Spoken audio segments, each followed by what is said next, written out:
Sa pagpadayon sa clearing operation dinhi sa Block 27 sa Barangay Mabolo sa siyudad sa Sugbo, human sa pagsugod ni ini duha ka semana na ang milabay, mipadayag ang mga gipapahawa nga residente nga wala pa sila'y tarong nga kabalhinan o wala pa sila'y hinabangan na dawat gikan sa kagamhanan sa siyudad sa Sugbo. Sagad sa mga lumulupyo sa Block 27, mga tendera, ug igo lamang ang kinitaan alang sa adlaw-adlaw nila nga panginahanglanon. Apan ang demolisyon, nagdala kanila og kabalaka, ilabi na nga wala pa'y konkreto sila nga kabalhinan. Gani, ang moabot sa 42 ka mga pamilya ug 51 ka mga infrastruktura ang maapektuhan sa maong nagpadayong demolisyon. Usa kanila mao si Naboreto Cajegas, 57 anyos ug usa ka totally blind sa mga naapektuhan sa maong demolisyon.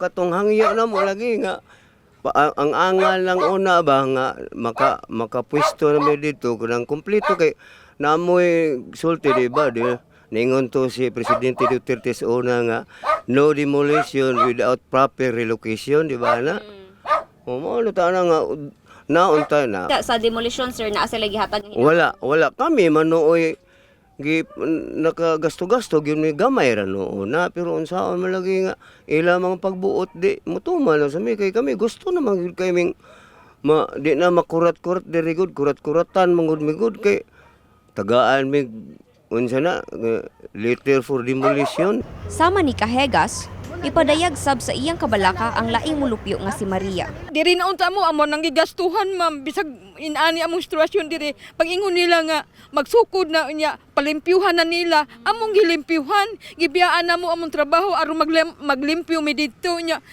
karon na pud ingon na pud nga dili before ko no mi gihatagan ato kanang naada di ay tag-iya ato na mo na nga dili na pud mi makaangkon atong amo ang gilimpyuhan among gihaguan kay giusab na pud mi ngadto sa ibabaw ngadto asa man na inyong pasabot yung gilimpyuhan ma'am asa man dapita sa Potensiano gyapon.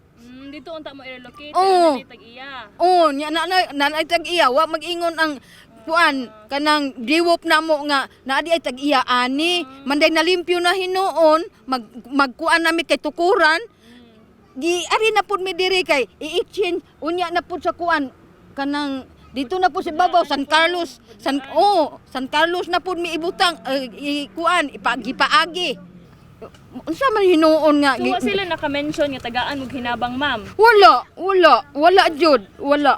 Matud sa pangu sa Department of Welfare of the Urban Poor sa syudad nga si Attorney Ronald Anthony Librando, ang mga naapektuhan sa maong demolisyon hatagan og opsyon sa pagpili kung kwarta o relocation area ang ilang dawaton nga tabang gikan sa gobyerno.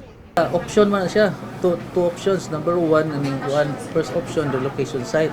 In absence sa relocation site, man na financial assistance. Na naitabuan na, bro. Ang may tabuan na, magpapili na sila ba, ay relocation site o financial assistance. so option din na nila sir Option na nila. Sa pagkakaroon, 16 ka mga pamilya na ang una nga nakabalhin na sa relocation sa Barangay Apas ug Kiyot ning Dakbayan. Kini si Mara Flor Centino, HNU Com Intern alang sa MyTV Cebu.